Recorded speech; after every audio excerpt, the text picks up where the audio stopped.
बातमी आहे पुण्यामधून। पुण्यातील येरवडा कारागृहात कैद्याची निर्घृण हत्या झाली आहे। पूर्व वैमनस्यातून 4 कैद्यांनी एका कैद्याचा जीव घेतलाय। पुण्यातील येरवडा कारागृहातील ही घटना आहे। कैद्याची निर्घृण हत्या करण्यात आली आहे। आपले प्रतिनिधी अजिंक्य धायगुडे आपल्यासोबत फोन लाईन वरून जोडलेत। अजिंक्य, काय अधिकची माहिती? हो, पुण्यातील येरवडा कारागृहात कैद्याचा खून करण्यात आल्याची घटना उघडकीस आली। गुरुवारी 28 डिसेंबर रोजी दुपारी 3 वाजल्याच्या सुमारास हा सर्व प्रकार घडलेला आहे। हत्येच्या या घटनेमुळे येरवडा कारागृहात पुन्हा एकदा कारागृह प्रशासन हादरलेलं आहे।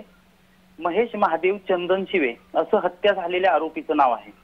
ही हत्या जी आहे ती पूर्व वैमनस्यातून 4 कैद्यांकडून करण्यात आलेली आहे। 4ही आरोपींच्या विरोधात पुण्यातील येरवडा पोलीस स्थानकात हत्येचा गुन्हा दाखल करण्यात आलाय। कैचीने आणि धारदार शस्त्राने मानेवर वार करत महेशची हत्या करण्यात आली। अनिकेत समदूर, महेश तुकाराम माने, गणेश हनुमंत मोठे आणि आदित्य संभाजी मुरे अशी या 4ही आरोपींची नावे आहेत। खुनाचा प्रयत्न, तोडफोड करणे, दुखापत करणे, घातक शस्त्र बाळगणे, दरोड्याची तयारी करणे, दरोडा घालणे अशा विविध आरोपांखाली महेश हा गेल्या 1 वर्षापासून येरवडा कारागृहात होता। दरम्यान इतर जे 4 संशयित आहेत तेही विविध गुन्ह्यांमध्ये येरवडा कारागृहात शिक्षा भोगत होते।